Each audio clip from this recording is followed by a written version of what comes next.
G'day all you wonderful people, welcome to Adventure Together. My name's Al, Trail Name Lookout, and today we are on a little bit of a mission to see a few different sites, and I think it's all very exciting, ticking off these little flags and want to go places and turning them into been there, seen it places. And the first one, we're starting off bright and early. I've got my puffy on because it's cold. Oh, it's so cold in the desert in the morning. First place we are at is the Sand Island petroglyphs, just outside Bluff, not far. And it's this huge panel that is just behind you now of petroglyphs that unfortunately have seen a little bit of graffiti over the years, so they've had to stick up a fence to stop people going up there. So it's all of these markings that have been put on a wall, and I'm going to show you them now. There's a couple of figures up there, you can see. Moving along, you can see some petroglyphs and some more modern graffiti. There's a whole lot here. You can see that figure with the three hats on the left. Moving on, you've got a handprint there. Lots of other lines. There's three people here in the top left. You got the what might be the winding river. The goat. More people, more goats. It's really cool. So much going on. Look at that. It's just bursting with petroglyphs. Look at that, someone playing the flute there, right in the middle. Even more going across.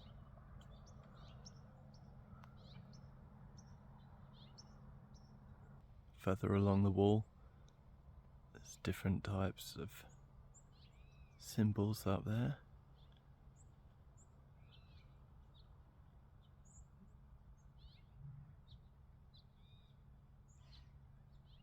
What I think is really sad is you can see that there are petroglyphs there that have gone dark right in the center, and then other people have come along and scratched new graffiti over the top of these petroglyphs, like right in the center there by the 1963. Lots of petroglyphs right there that have all been defaced because someone thought it'd be funny to write their own name or their own symbols in there.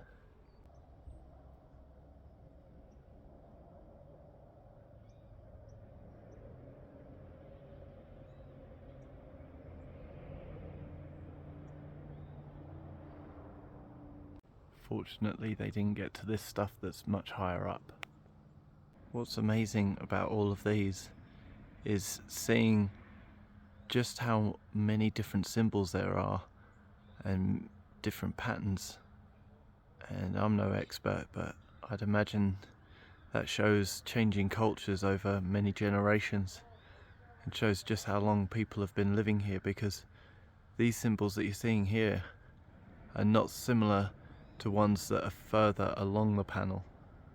And then we've got the goats, but once you get much further along the panel, the goats become smaller and they become a sort of a sharper drawing. I think this one's my favourite.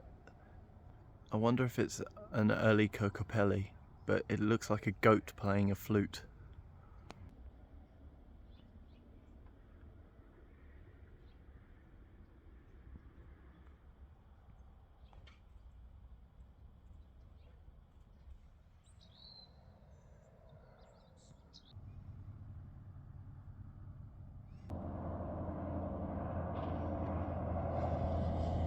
So ladies and gentlemen, we left the petroglyphs and now we are going to drive a road, or at least attempt to drive a road. It looks like it's 4x4 only, and my little two-wheel drive car might not make it, so I might have to turn around, but let's hope we can get through.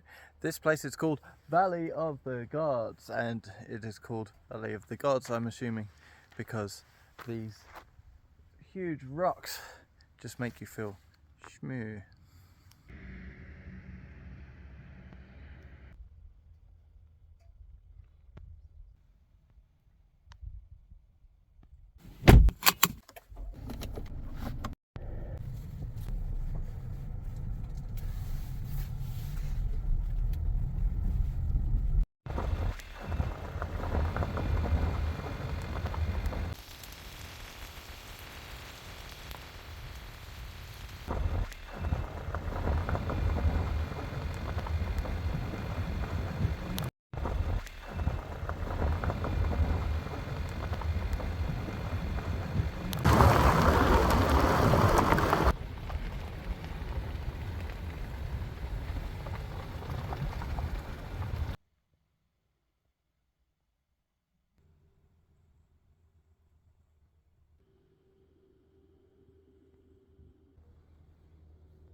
these hills round the back here have a bit more colour in them, a bit more than just the orange pinnacles that are around in front of it.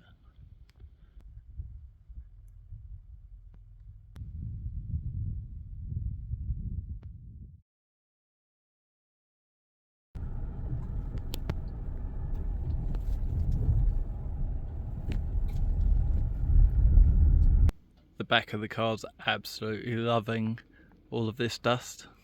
And here's a guy who's grading the road, so that's pretty cool. Well, that was Valley of the Gods, and I really enjoyed it. The road was fine in the end, no problem for a two-wheel drive, so if you've got a two-wheel drive and you want to come and do it, just take it slow, you'll be fine. The next stop is Mully Point, which is at the top of these hills. Beautiful. But to get there we have to take another dirt road that is switchback up the mountain, and apparently it has no guardrails, so if you take a wrong turn like slightly off the road, then yeah, it's a long fall in your car all the way to the bottom. Plus as well, apparently it's only room for one car, so when we go up there we're gonna have to be very careful about letting other people pass or getting into the right corner or reversing back into places. Have to be very careful, so I'm looking forward to it. It's going to be a complete adventure going up that really steep slope. And that's it there, lots of switchbacks. Well, somewhere up there, that's where we need to go.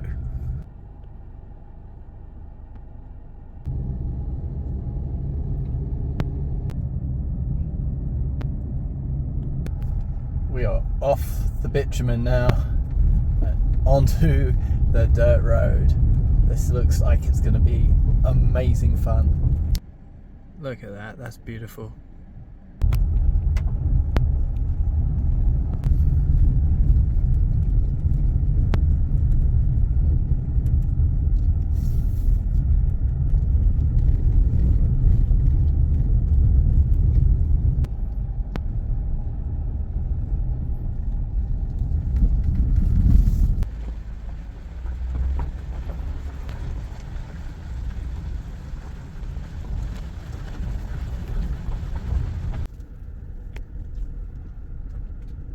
Don't worry, ladies and gentlemen, I am not going to Thelma and Louise it off this cliff. I'll come to a stop just here. Here we go. This is somewhere that I apparently saved to my want to go list, and now I'm up here I can see why. This is incredible. What a beautiful spot. I've come to another viewpoint just further along the road. This one is more popular, so let's see how the view differs.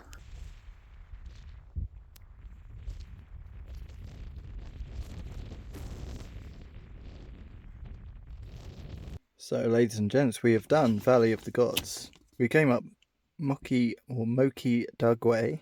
We are currently sat at Mully Point, and we did Mully Point East, which is over there, which I thought was better, the first one. Don't know what you thought. Now we're going to go down to Mexican Hat, and then we're going to go to Gooseneck. Well, because we have to go back on ourselves, that means back down that road that everyone's scared of. That's fine, don't worry about it, it's fine.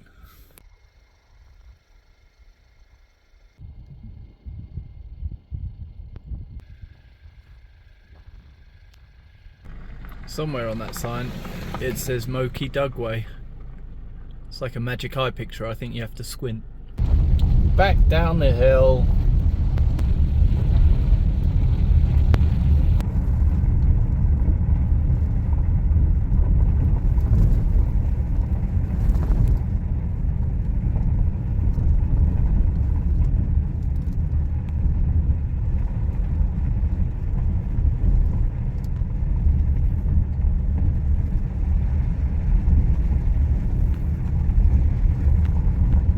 Look at that, ladies and gentlemen, what a road.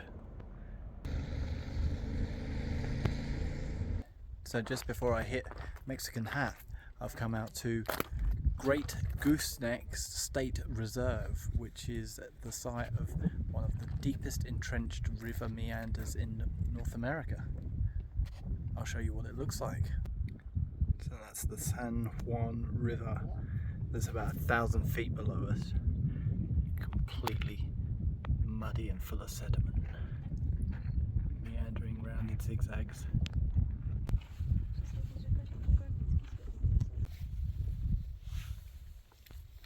There's some people kayaking down it right now. Well, it was $5 to come in here. What you've seen is everything it has. There's a little bit of camping and a pit toilet and some spaces where you can eat your lunch in the shade. But yeah, $5 for a view. So our next stop, ladies and gentlemen, is Mexican Hat Rock. And that precariously balanced flat rock is the Mexican Hat, apparently. Now, ladies and gentlemen, this is a particular spot I've been to. Again, I've been here before, and it's funny because this is a spot that there's nothing particular about it other than it was once in a movie. This is the location in Forrest Gump where he was running up the road and then stopped and decided he wanted to go home.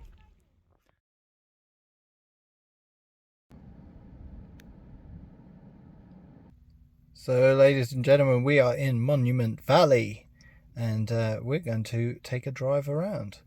We're going to be following this red line. We are here at the visitor center at the moment. Then we're going to go up here and join this route. Go all the way around and see all of these things. Now, again, I was here a long time ago and it would be nice to take some better photos than I did 20 years ago. This is what Monument Valley is famous for. All of those Western movies and shots in cowboy films. This is the famous viewpoint. Just so that you know what you're looking at, that one on the left is called the West Mitten, the one in the center is called the East Mitten, and the one on the right is called Merrick Butte.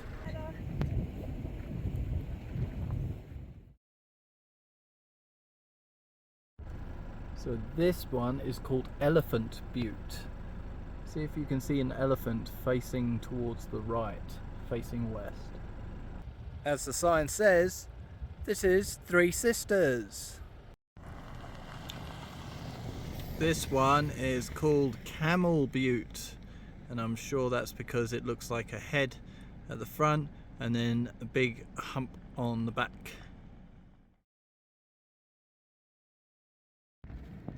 We've got a couple of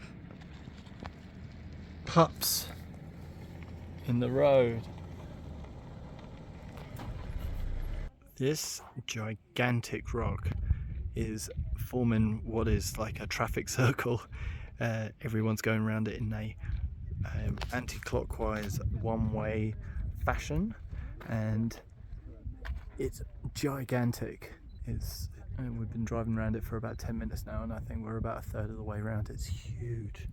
It just goes on and on. So I've just looked on the map and it's called Rain God Mesa. This huge abutment. So in that formation, the tall spire on the right is called the totem pole. The rest on the left are called Yobi Chai, I believe, and they are to represent gods emerging from a Hogan. Not sure what Hogan is, but that's what I read in the guide. So this one is called the Spearhead Mesa. Not quite sure where to look for the resemblance. Look at that, another incredible viewpoint. You capture so much from here. So this one is Cly Butte or Sly Butte. I'll let you decide. According to the guide, This one is named after an ancient medicine man who is buried somewhere at the base of this butte. I guess that one must have been his favourite. So we got Clyde Butte again to our right, Elephant Butte to our left, and this view looking north is called the North Window, and you can see the Three Sisters in the distance.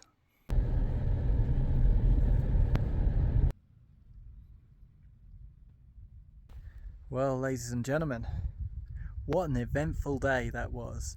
There was so much going on, so many rocks and things to show you, and I really loved every single second of it. It was amazing, and it was amazing to go back to Monument Valley. $8 for that is incredible, especially when you compare it to $5 for looking at a river. I was blown away that the price was so cheap. I thought it was going to be like $50 or something to go in. $8 to get in Monument Valley, it's a winner. It's a highlight of the trip, I think. It's so incredible going back there. I didn't get to access my favourite one, which was the Sleeping Dragon. That one's only on private tours, not part of the driving loop.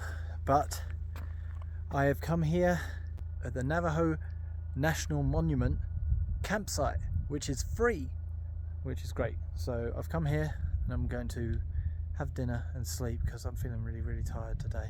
It's been a long day and my skin's feeling all blistered from the sun. So that's all I've got for you today. I hope that you enjoyed visiting all of those incredible sites, and I'll see you in the next one.